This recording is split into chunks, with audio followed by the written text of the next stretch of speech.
You know, what I love about Sly, like, you know, you go back to, and a lot of people don't know that story. I'm sure you do. You know, how he wrote that script of Rocky and would not sell it. And when you get offered, They wanted like Ryan O'Neal to play Rocky or someone, or Paul Newman. I forget who it was. I feel like it was Ryan O'Neal. They wanted Ryan O'Neal to play Rocky, and he held out. He's like, no, I fucking wrote this. This is me. Your vehicle. And that's the greatest example of being positively unstoppable and owning it. Like Sylvester Stallone, you know, could have written this book or has 100,000 times. And when you know, like he's one of my mentors without me knowing him, you know, because I've just watched how he's lived his life, and he's you know, recreated himself so many times. And that's what I'm constantly trying to do. How crazy is it the guy's doing The Expendables as a fucking action star? He's in his 70s. Yeah, crazy. Who the fuck in their 70s is believable in an action role? Because there's guys who've like beat people up in movies like, suspension of disbelief, I'll let it slide. Right. But when you see him doing it, you're like, I kind of believe it. The guy's still jacked. At 72, I think, 73 years old, whatever the fuck he is. Let me give you How old is he now?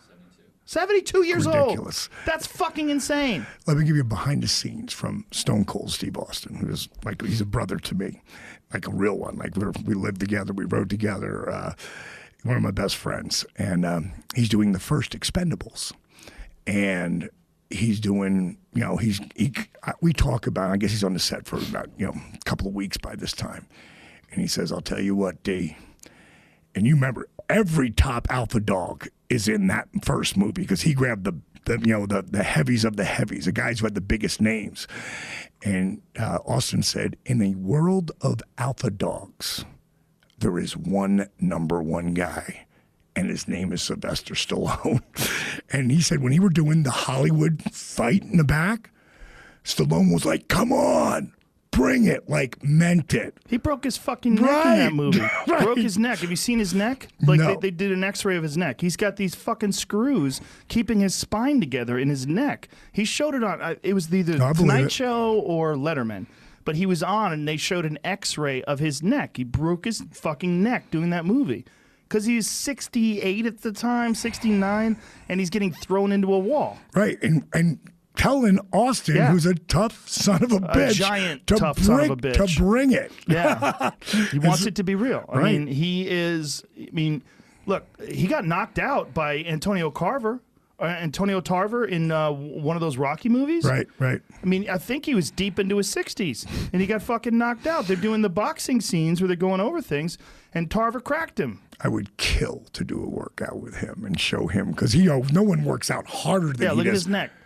It's all fucking fused together with plates. The Bionic Man. Look at that. That's fucking crazy. So he's got 3 discs fused together. He might be the toughest guy, pound for pound, age for age, alive. What's that? 4 months ago. This is him 4 months ago. Oh, my God. Who's the other guy? I don't know. Take your sunglasses off, bro. Who are you? Look how jacked he is. Crazy. 72.